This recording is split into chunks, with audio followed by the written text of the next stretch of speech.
Primeiro, boa noite. Eu estava pensando, sabe, algumas coisas que eu ia compartilhar aí, alguns temas aí que Deus tem mexido no meu coração.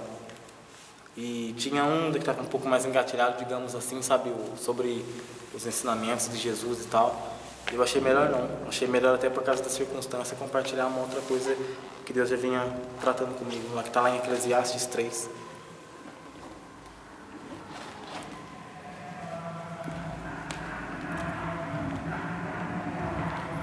Mas antes de ler a palavra em Eclesiastes 3, eu também gostaria de fazer uma oração antes, sabe, de começar a compartilhar.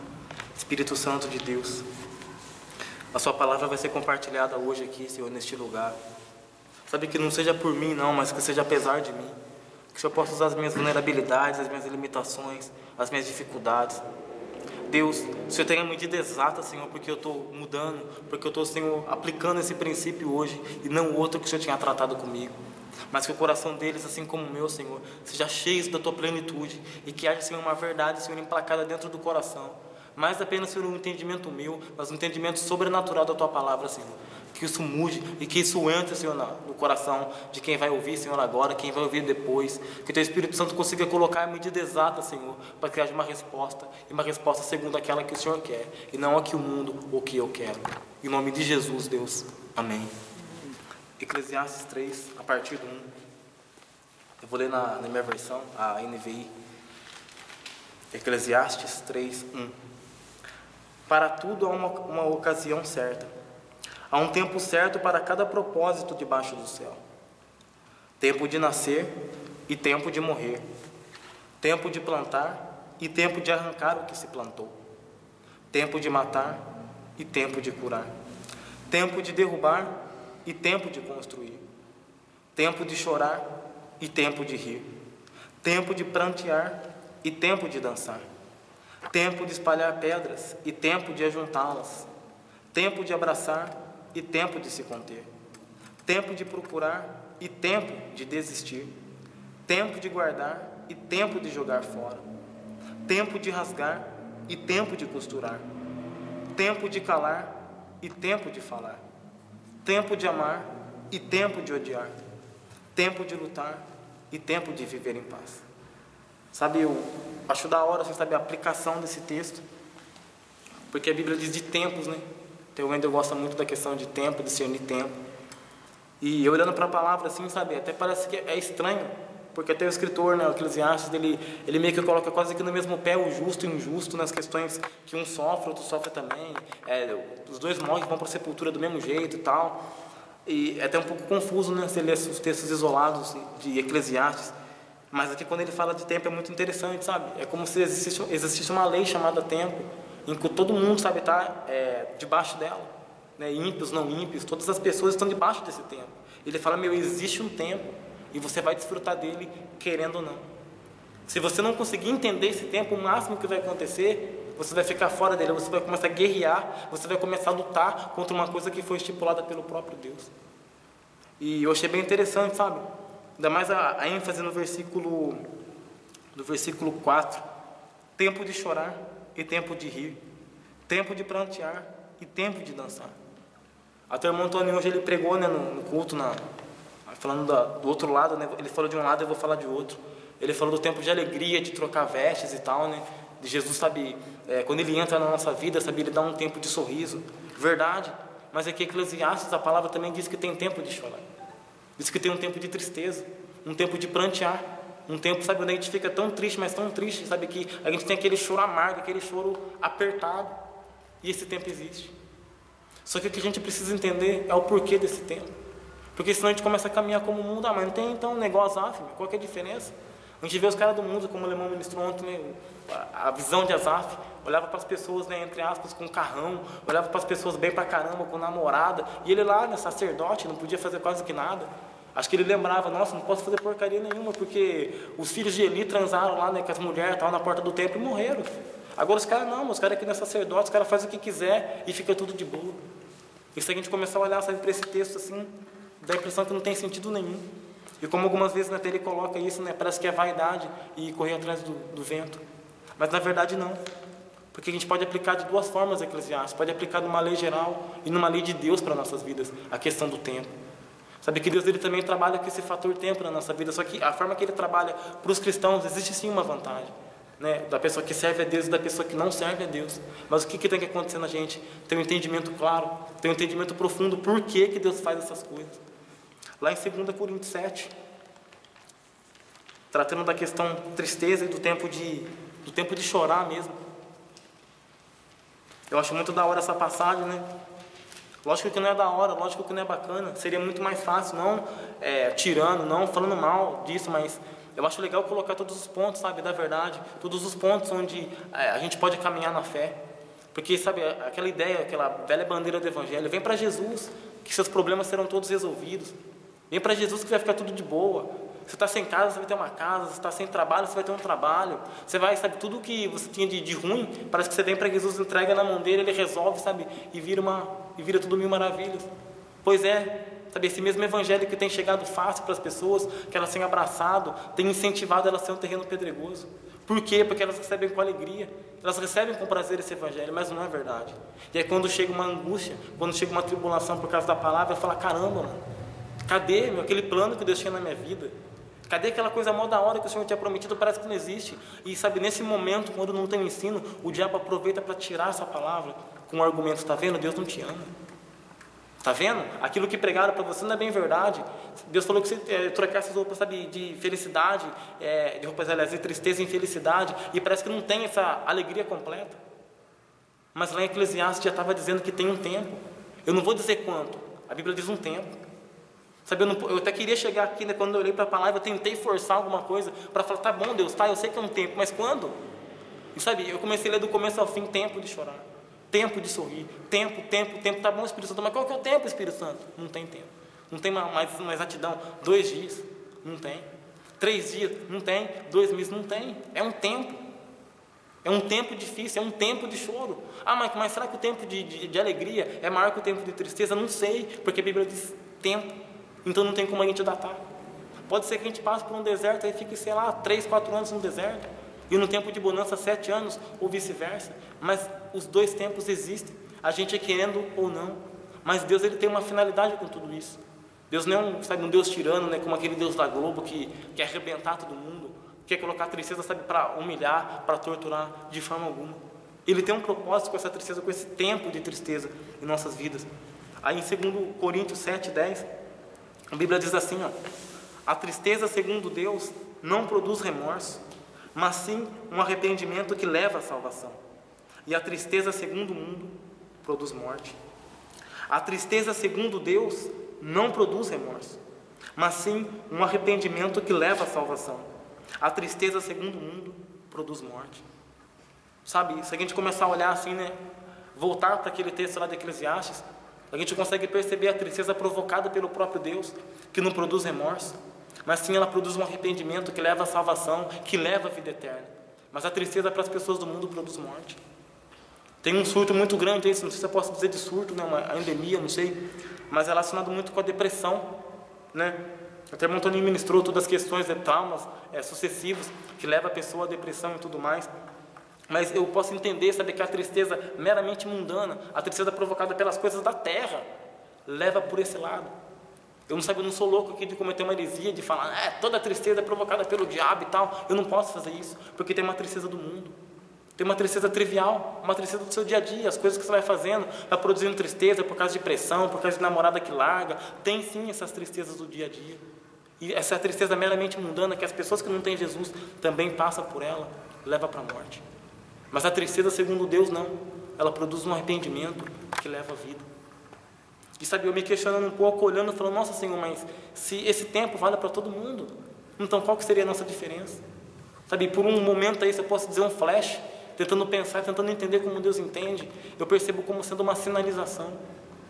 Eu tive uma matéria nesse semestre, acho que acabou quarta-feira passada, uma matéria muito da hora, transdução de sinais, como que uma célula se comunica com a outra, extremamente complexa, tal. Mas sabe, pegando essa ideia de sinalização, é como se a gente fosse essa célula. E sabe, quando a gente começa a caminhar no mundo, né, agora já com Jesus, né, dentro do Evangelho, quando acontece alguma coisa para a gente caminhar fora, a maneira que Deus tem de sinalizar é com uma tristeza. A maneira que Deus tem sabido nos trazer de volta é através dessa tristeza, falando, meu, está errado. E Ele coloca dentro do nosso coração uma insatisfação.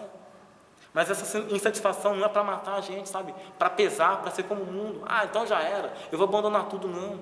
É para saber que brote um arrependimento, uma reflexão profunda. Meu, eu estou fora, eu preciso mudar. E essa mudança produz, sabe, esse arrependimento nos leva até a salvação. Se olhar para o contexto aqui, o que o apóstolo Paulo diz, ele tinha mandado uma carta para alguns irmãos, um tanto dura essa carta. E ele diz assim que quando a carta chegou, eles começaram a ler, eles ficaram tristes. Sabe, eu imagino ali Paulo, né, olhando para eles e falando, nossa, tipo assim, vocês ficaram tristes pela tristeza, meramente pela tristeza de vocês. Eu não me alegro só porque vocês ficaram tristes. Mas sabe, eu posso folgar, eu posso ficar tranquilo, porque a tristeza que produziu em vocês, aí dentro de vocês, produz vida. Foi uma tristeza produzida por Deus. Vocês conseguiram enxergar onde vocês estavam fora. E isso te levou ao arrependimento que produz a salvação. E na nossa vida do mesmo jeito. Sabe, não tem como mudar os princípios que Deus colocou. Aí o que a gente pode fazer, né? Geralmente, até por falta de conhecimento, ou por desespero, que ninguém é burro, ninguém quer ficar triste. Acho que até a vontade de Deus também é essa, que a gente consiga entender e caminhar na vontade dele para que a gente tenha essas bem-aventuranças que Jesus disse. Mas infelizmente a gente não vai achar esse ponto de corte do dia para a noite. Então Deus, ele continua sinalizando através da tristeza. Porque se de alguma maneira a gente ficasse sempre feliz, sempre de boa, sempre sorridente, dando tudo certo, nem sempre a gente conseguiria entender que tem um propósito além daqui da terra. Se a gente não tivesse esse momento de tristeza, a gente não teria um ponto da gente parar e falar, pô, tem o céu, mano. Tem a vida eterna lá, Deus vai enxugar dos nossos olhos toda lágrima. Não teria esse momento. E mesmo tendo a tristeza, a gente ainda continua um tanto terreno. Imagina se não tivesse. Se tudo aqui fosse flores, se tudo aqui fosse apenas, sabe, top, beleza, tudo que eu faço é legal. Então eu entendo que Deus nos perderia muito mais fácil. E ele mesmo aproveita esse sentimento que ele criou, essa tristeza, para jogar uma semente dentro do nosso coração e falar, Maico, está errado. Está vendo a tristeza aí? Para. E qual que é a ideia às vezes, sabe? Não, nada contra, não estou criticando, mas aí a ideia de procurar um psicólogo. A ideia de tomar alguns remédios, não, estou triste, eu vou fazer alguma outra coisa, eu vou relaxar, eu vou praticar uma atividade física. Nem toda tristeza é provocada por Deus, mas a tristeza provocada por Deus tem uma finalidade só, que é produzir arrependimento. E quando o crente, quando a pessoa que conhece o Senhor, começa a caminhar fora isso, ela vai continuar triste, vai continuar faltando. Ela pode ter casa, ela pode contar testemunho, conseguir um monte de coisa, o coração dela sempre vai gritar por mais. Sabe, hoje ela comemora, nossa, que legal, eu não tinha uma casa, eu consegui, depois de anos, né, consegui quitar a minha casa, mas sei lá, de repente olha para casa e fala, meu, está faltando alguma coisa. Aquela faculdade, aquele trampo, aquela namorada, sempre falta alguma coisa, porque essa é uma sinalização de Deus, meu, tem uma área fora da sua vida, uma área que você precisa consertar, uma área que você precisa ter arrependimento. E é muito mais fácil a gente querer se livrar desse ponto de Deus, é muito mais fácil a gente querer ludibriar, não, de boa. Agora eu vou sair, agora eu preciso espairecer um pouquinho, eu preciso dar um rolê, eu preciso ir para um shopping, eu estou muito bitolado, eu estou muito grego, eu estou muito Bíblia, eu preciso fazer uma outra coisa. E sendo que Deus nos chama para arrependimento. Sabe, o último recurso, se eu posso dizer, o último recurso de Deus para nos manter diante do caminho dele é essa tristeza, e ele não pode tirar. E muitas vezes as pessoas chegam na igreja, nossa, eu estou mó triste, vem na frente para fazer uma oração pela sua vida, para que você venha ficar feliz, sabe, e não acontece. Mas não é porque Deus é mau, mas é porque Deus quer falar assim, meu, tem um pecado aqui, ó. Tem alguma coisa que está fora, tem alguma coisa que eu quero consertar na sua vida, Maico, aqui ó, não está muito legal. Porque no momento de tristeza a Bíblia diz, né, que o sofrimento abre os ouvidos. Essa tristeza abre os ouvidos, não só abre o ouvido físico, mas sabe, abre nossos ouvidos para a vontade de Deus. Eu acho que a gente pode testemunhar, sabe, muito mais fácil, né, entre nós aqui, quando o nosso coração está triste, a gente é um pouco mais compreensivo, um pouco mais reflexivo. Então Deus usa esse método de tristeza para falar, meu, para um pouquinho, reflete, olha para a sua vida, faz uma reflexão profunda, alguma coisa eu quero tratar com você, eu não vou tirar essa tristeza de você, pode fazer série, pode fazer campanha, pode ungir, eu não vou tirar, esse é seu tempo, é o tempo de tristeza, é o tempo de você chorar, sei lá, às vezes alguma crise na família, algum problema financeiro, algum problema sentimental, é como se Deus falasse assim, eu não vou tirar, você vai continuar triste. Você vai meter um miguezinho na frente de todo mundo, porque é fácil, né? Sorrir dentro da igreja, olhar para os irmãos, cumprimentar, falar, nossa, que da hora que está, mas na verdade, lá dentro tem alguma coisa que pega. E é muito simples esconder, porque isso é subjetivo, não tem como as pessoas saberem se você não mostrar com a sua face, se você não mostrar através de palavras, não tem como saber que você está triste. Se eu tiver pena séria, normal, falar, o que será que está acontecendo? Não tem como eu adivinhar. Mas o Espírito Santo, ele consegue sinalizar dentro de você e mostrar aí, ó, tem uma tristeza que não foi curada ainda. Deus, né, é o próprio autor da ferida, né? Ele faz a ferida, mas só que Ele está esperando para ligar. Mas qual que é o momento dele ligar? O momento que a gente entender que essa tristeza é para arrependimento. Até que ponto, sabe, Deus vai ficar Ele no céu olhando, querendo, sabe, confortar nosso coração, querendo nos alegrar, querendo nos tirar desse tempo de sofrimento, desse tempo de tristeza. E Ele fala, eu não posso fazer isso. Eu não posso. É o tempo dele sofrer. O típico tempo de Jesus no Getsemane. Ele fica imaginando que cena de louco, né, para a parte final já.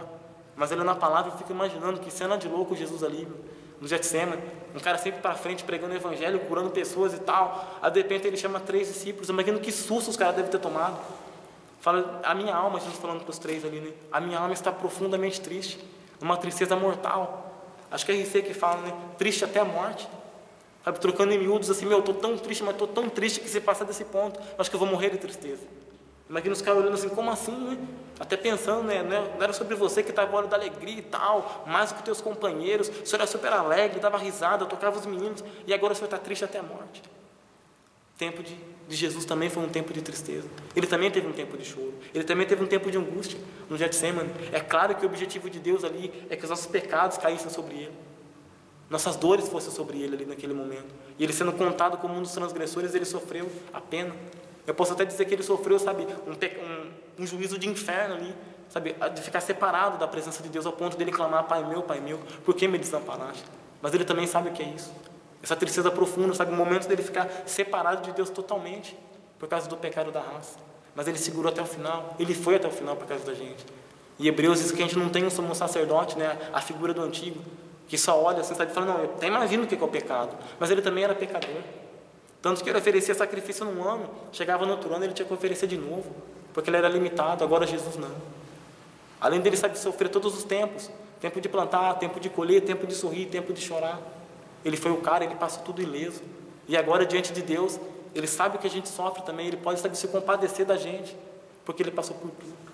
Mas volta a dizer, Ele não é um gênio da lâmpada, que vai apenas tirar a tristeza. A tristeza é boa, ela sinaliza alguma coisa que está ruim dentro do nosso coração. Que a gente consiga entender isso em nome de Jesus e caminhar para a alegria. Consiga, saber, caminhar para o propósito de Deus, para as bem-aventuranças, que são várias, lá em Mateus 5. Mas enquanto isso, a gente vai ficar nesse momento de angústia. Que pelo menos, sabe, a minha oração, infelizmente, tem que ser essa, mas Deus, ainda que eu fique triste o tempo inteiro, eu não posso perder a sua presença.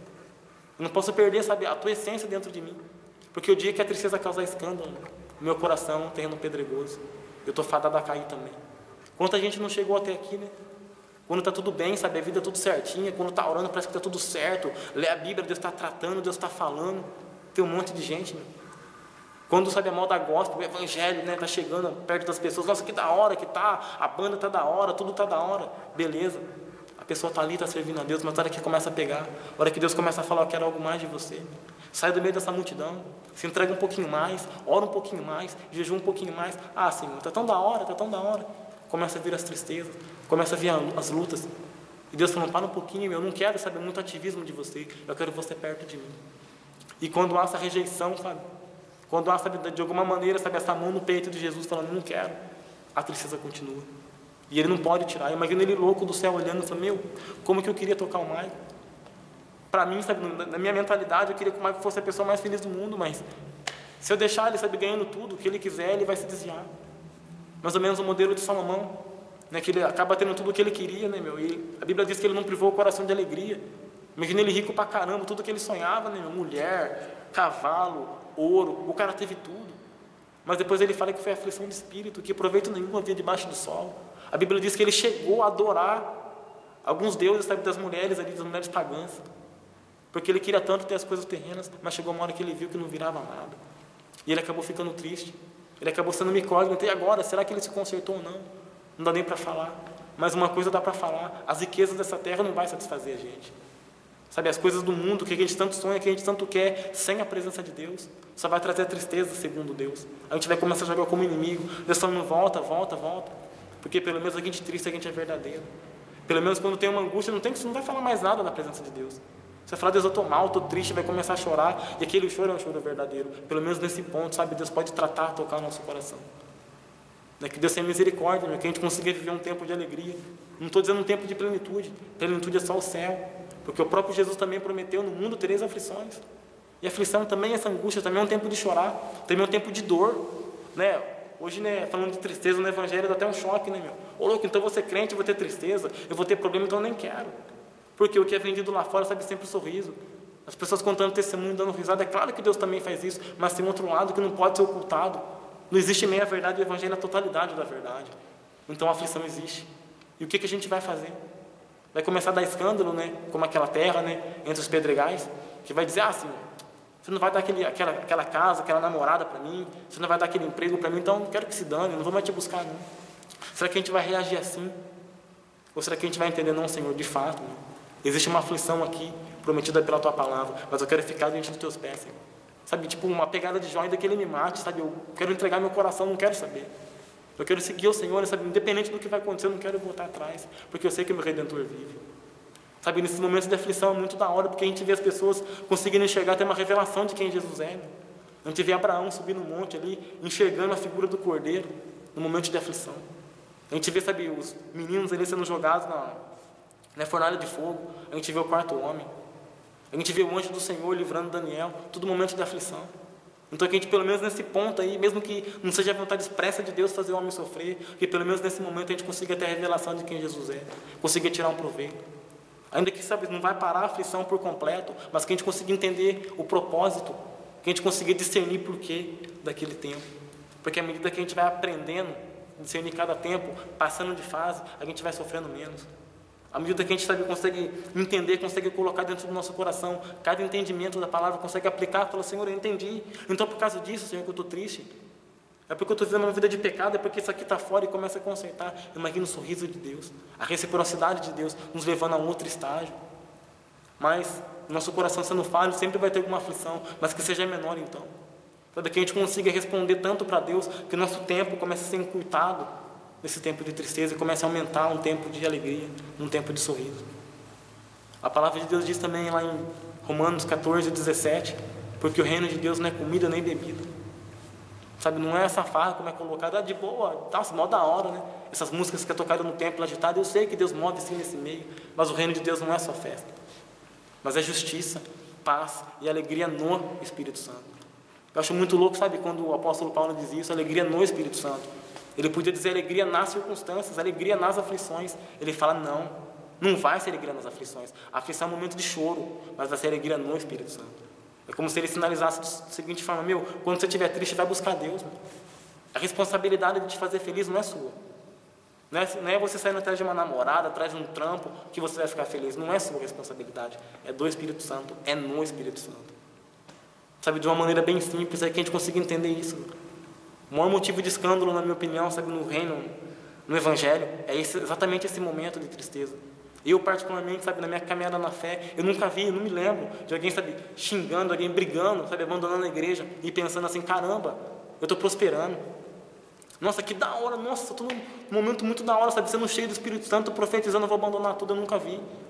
É sempre uma tristeza de base, é sempre um momento que ele não entendeu alguma aflição, que ele acaba voltando atrás, não deixando a palavra frutificar no coração. E a gente não é melhor não. Se a gente começar a praticar os princípios dele, a gente vai acabar vivendo da mesma forma.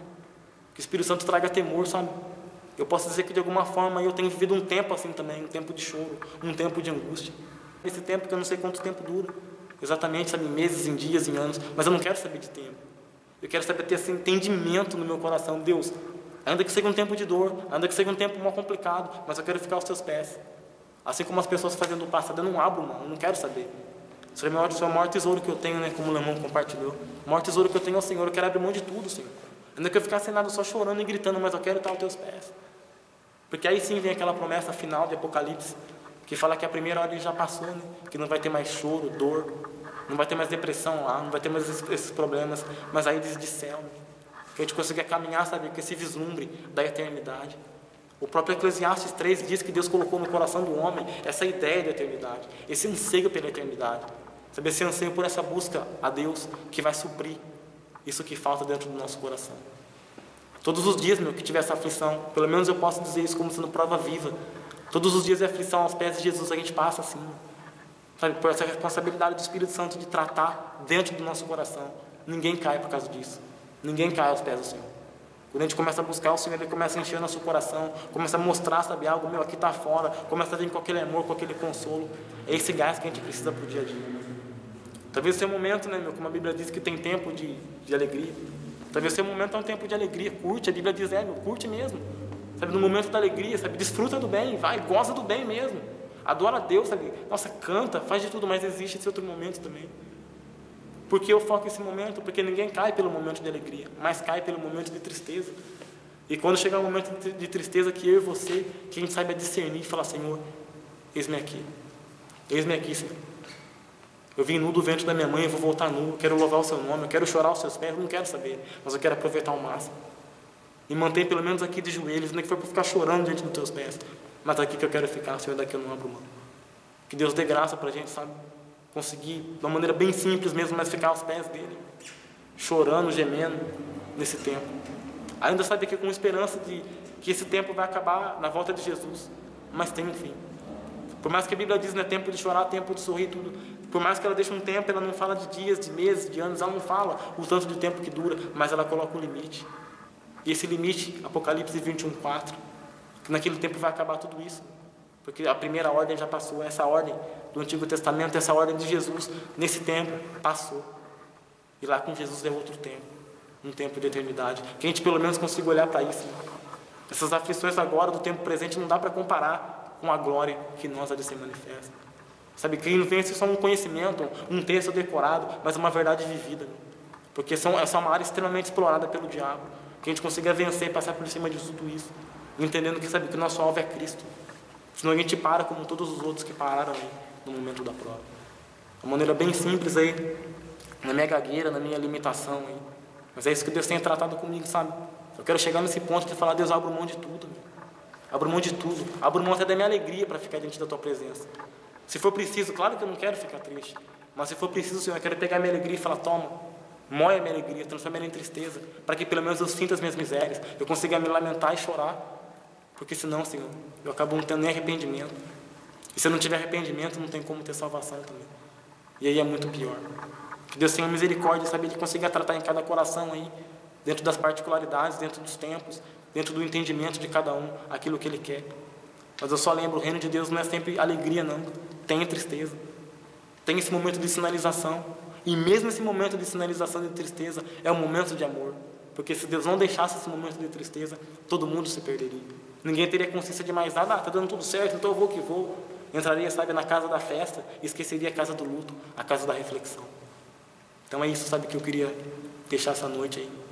Para mim também refletir, né? Uma das orações que eu fiz para Deus é: Deus, quando eu for compartilhar essa palavra, eu também quero me alimentar dela. Eu também estou precisando dela. Então eu quero compartilhar com vocês e receber dela também. Em nome de Jesus.